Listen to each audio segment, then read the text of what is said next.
Hello friends, welcome to my YouTube channel. My name is Nancy और आज की video में हम डिस्कस करने वाले हैं ईडियम्स रिलेटेड टू कम्युनिकेशन, यानी कि आपसी बातचीत से संबंधित जितने भी ईडियम्स होंगे हम डिस्कस करने की कोशिश करेंगे। So our first idiom is Chinese whisper. Chinese whisper का मतलब होता है रूमर। रूमर का मतलब होता है अफवाहें। तो अफवाहें क्या होती हैं जिसके मतलब कि आप उसके ऊपर पूरी तरह से विश्वास नहीं कर सकते, उसकी कोई ऑथेंटिसिटी नहीं होती। इसी तरह से जो चाइनीज़ चीज़ें होती हैं उसकी भी कोई ऑथेंटिसिटी नहीं होती। तो इस तरह से हम याद कर सकते हैं चाइनीज़ विस्पर मतलब रूमर्स। रूमर्स पर विश्वास नहीं कर सकते, इसी तरह से चाइनीज़ सामान पर भी विश्वास नहीं कर सकते। और next idiom is talk to a brick wall. ये दीवार है और आप यहाँ पर बैठे हुए उससे बातें कर रहे हो। क्या दीवार आपकी बात सुन रही है? नहीं सुन सकती। So talk to a brick wall का मतलब होता है the person is not listening to anything you are saying. ठीक है, आप जो भी कह रहे हो और वो पर्सन आपकी बात को नहीं सुन रहा है। Next idiom is to wrap your head around something. To wrap your head around something मतलब पूरा दिमाग आप किसी चीज़ को समझने में लगा रहे हो। टू अंडरस्टैंड समथिंग कॉम्प्लिकेटेड, कोई चीज़ है जो कॉम्प्लिकेटेड सी है और आप उसको समझने की पूरी कोशिश कर रहे हो, that is to wrap your hand around something. Next is a penny for your thoughts. Penny for your thoughts का मतलब होता है tell me what you are thinking. ठीक है, मैं आपको पैसे दे रहा हूँ, तुम क्या सोच रहे हो मुझे बता दो। ठीक है, a penny for your thoughts means tell me what you are thinking, मुझे बता दो कि आप क्या सोच रहे हो। Next idiom is to put you in picture. To put you in picture, आपके पास कोई इन्फॉर्मेशन है और आप वो इन्फॉर्मेशन आप किसी को दे रहे हो, तो टू गिव लेटेस्ट इन्फॉर्मेशन, आपको उस सीन में लेकर आना, कोई नई इन्फॉर्मेशन देना, that is to put you in a picture. Next is to hear it on the grapevine. Grapevine क्या होती है? बेल। बेल क्या होती है? ऊपर चढ़ती रहती है, ठीक है, सहारा लेकर। तो ग्रेप वाइन से कुछ सुनने का मतलब है कि वो नीचे से ऊपर आया होगा। ठीक है, नीचे से ऊपर आने का मतलब है कि एक पर्सन से दूसरे पर्सन से होता हुआ वो आप तक पहुंची है बात। तो to hear about something passed from one person to another, एक से दूसरे के पास गई, दूसरे से तीसरे के पास गई, तीसरे से चौथे के पास गई, इसी तरह से ग्रेप वाइन की तरह वो क्या होती गई, आगे से आगे बढ़ती रही। ठीक है, to hear it on the grapevine means to hear about something passed from one person to another. Next one is in a nutshell. ये तो बहुत कॉमन सा इडियम है, हम मोस्टली यूज भी करते हैं। In a nutshell I can say this. ठीक है, इन अ नटशेल का मतलब होता है किसी चीज़ को ब्रीफ में आप किसी को बता रहे हो, कंसाइज करके या समराइज करके कोई चीज़ बता रहे हो। ठीक है, इतना बड़ा इंसिडेंट हुआ, उसको आपने 2 शब्दों में बता दिया, तो इन अ नटशेल हम कह सकते हैं कि इंसिडेंट बहुत भयानक था। ठीक है, उसको पूरी डिटेल डिस्क्रिप्शन ना दे के आप क्या कह सकते हो? In a nutshell. ठीक है, next one is to stretch the truth. Stretch मतलब फैला देना। ठीक है, मतलब बता आप सच ही रहे हो। ठीक है, बता आप सच रहे हो, बट उसको क्या कर रहे हो? स्ट्रेच कर रहे हो, खींच कर बता रहे हो, यानी कि टू एग्जैजरेट कर रहे हो, बढ़ा चढ़ा कर बता रहे हो। और to make something sounds better than it is, कोई चीज़ अच्छी है पर उससे भी अच्छा आप उसको बता रहे हो, किसी चीज़ की बढ़ा चढ़ा कर तारीफ कर रहे हो। ठीक है, जैसे आप कोई छोटी सी चीज़, एक पेन ही लेकर आए, तो आप उस पेन की तारीफों के पुल बांध रहे हो, तो आप स्ट्रेच द ट्रुथ वाला इडियम अप्लाई कर सकते हो कि हाँ जी, हम एक छोटी सी बात को जो ट्रू है और उसको क्या कर रहे हैं? बढ़ा चढ़ा कर बता रहे हैं। ठीक है, next one is to clear the air. ठीक है, टू क्लियर द एयर मतलब धुंधला हो गया सब कुछ और उसको आप क्या कर रहे हो? साफ कर रहे हो, यानी कि सिचुएशन कैसी है? टेंस है। ठीक है, और आप उस सिचुएशन को कि टेंस को यानी कि जो टेंशन है उसको कम करने के लिए आप ओपनली और ऑनेस्टली बात कर रहे हो, that is to clean the air. यानी कि कोई भी गलत फहमी हो गई है उसको दूर करने की आप कोशिश कर रहे हो, तो that is to clear the air. ठीक है, making situation less tense by speaking openly and honestly. ठीक है, ईमानदारी से और खुलकर बात करने को आप कहेंगे टू क्लियर द एयर। कई बार मिसअंडरस्टैंडिंग हो जाती है और मिसअंडरस्टैंडिंग को क्लियर करने के लिए आपको ईमानदारी से और खुलकर बात करनी पड़ती है, तो then you will use the idiom to clear the air. Next is in a loop. Loop क्या होता है?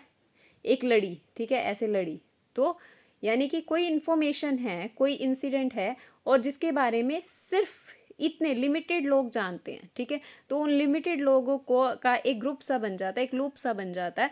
तो इन अ लूप का मतलब हो गया कि आप उस ग्रुप ऑफ पीपल का के सदस्य हो जिसको वो इन्फॉर्मेशन पता है, ठीक है। You are aware of the information that only a few people know about, ठीक है, कि जिसे थोड़े से लोग जानते हैं और आप भी उन थोड़े से लोगों में हो, शामिल हो, तो आप you are in the loop, ठीक है। अब अपना फ्रेंड सर्कल है, कोई बात होती है तो वो आप सिर्फ आपके फ्रेंड सर्कल में ही रहती है, ठीक है। तो that secret remains in the loop of your friends, ठीक है। Next one is to beat around the bush. Beat around the bush, ये झाड़ी है, इसके चारों तरफ ही आप बात को घुमाए जा रहे हो, ठीक है। मतलब कि आप बात कर रहे हो, सब्जेक्ट पर डायरेक्टली नहीं आ रहे, ठीक है। जो मुद्दा है उस मुद्दे पर डायरेक्टली ना आकर इधर उधर की बातें आप किए जा रहे हो, तो उसे कहेंगे बीट अराउंड द बुश, ठीक है।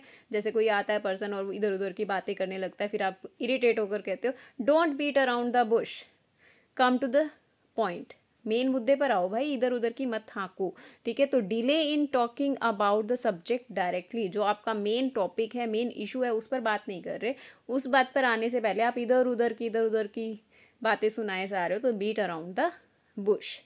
Next one is to bit one's tongue. क्या होता है, हम कोई बात कर रहे होते हैं, ठीक है, और एकदम बात करते करते हमें क्या होता है,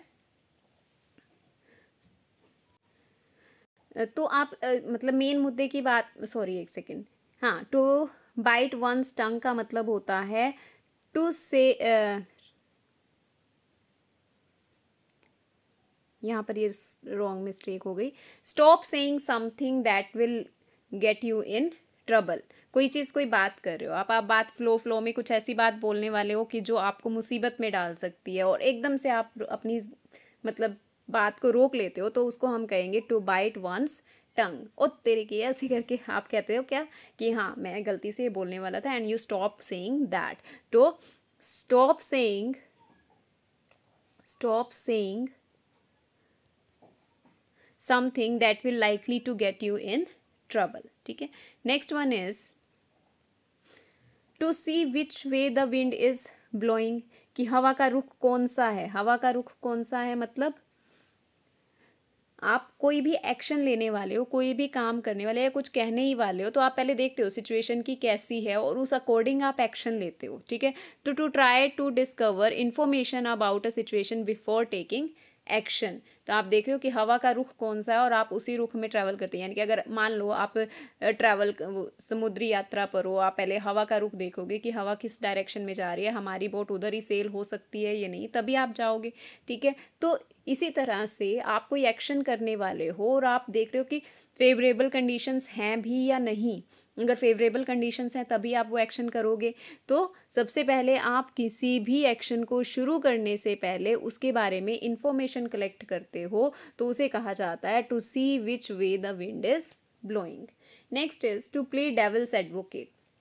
डेविल्स एडवोकेट का मतलब होता है कि आप आर्ग्यू किए जा रहे हो, आपको आर्ग्यू करना अच्छा लग रहा है, एक मुद्दा है, एक टॉपिक दे दिया आपको, आप उस टॉपिक पर बोले जा रहे हो, उसको आर्ग्यू किए जा रहे हो, बट उसको सही या गलत की वजह से नहीं कर रहे हो, just for the sake of debate, कि आपको डिबेट में इस टॉपिक पर बोलना है और आप उसी टॉपिक पर बोले जा रहे हो, तो to play the devil's advocate, ठीक है। आपको नहीं पता कि आइडिया सही है या गलत है, बस आपको बोलना है और आपको अपने पॉइंट्स रखने हैं, इसलिए आप बोले जा रहे हो, that is to play the devil's advocate. To argue against an idea for the sake of debate. अब ये आइडिया सही भी हो सकता है पर आप इसके अगेंस्ट बोल रहे हो, क्यों बोल रहे हो, क्योंकि आपने डिबेट करनी है। डिबेट में क्या होता है, एक पर्सन को फेवर में बोलना होता है, एक को अगेंस्ट में बोलना होता है। अब चाहे अगेंस्ट वाले को पता है कि मुद्दा तो सही है, बट वो अगेंस्ट में बोलता है, क्यों, क्योंकि उसको ऐसा काम दिया गया है, he will play the role of devil's advocate. Next one is to wrap your head around something, sorry ये हो गया। टू पुल वंस लेग, किसी की टांग खींचना, कोई आप क्या कर रहे हो आप, to say something that is not true as a way of joking, मतलब किसी की टांग खींच रहे हो, कोई किसी से मस्ती मजाक कर रहे हो, ठीक है। Next is to get wind of something. Wind, to get wind of का मतलब होता है हवा में उड़ती उड़ती खबर आना, यानी कि to hear a rumour about something, किसी चीज़ किसी मुद्दे के बारे में आपको रूमर अफवाहें सुनने को मिल रही हैं, that is to get wind of something.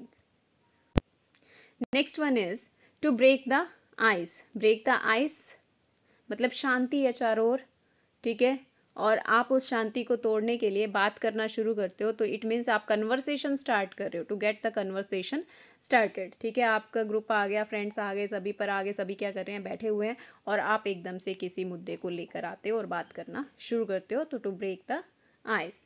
To let the cat out of the bag मतलब टू रिवील द सीक्रेट। बहुत ईजी है, बहुत कॉमनली यूज कर होता है ये इडियम कि सीक्रेट को रिवील करना, जो आपका सीक्रेट है आप उसको सबके सामने ला रहे हो। To beat around the bush we have read already, to avoid talking about something which is important, ठीक है। अवॉइड टॉकिंग, आप उस मुद्दे पर नहीं आ रहे जो इम्पोर्टेंट है, इधर उधर की बातें कर रहे हो। So these were some important idioms जिसमें हमने कम्युनिकेशन, आपसी बातचीत में जो ईडियम्स यूज़ होंगे उससे वो ईडियम्स हमने डिस्कस करने की कोशिश की। अगर आपको वीडियो अच्छी लगी है तो चैनल को लाइक और सब्सक्राइब करें। Thank you, have a nice day.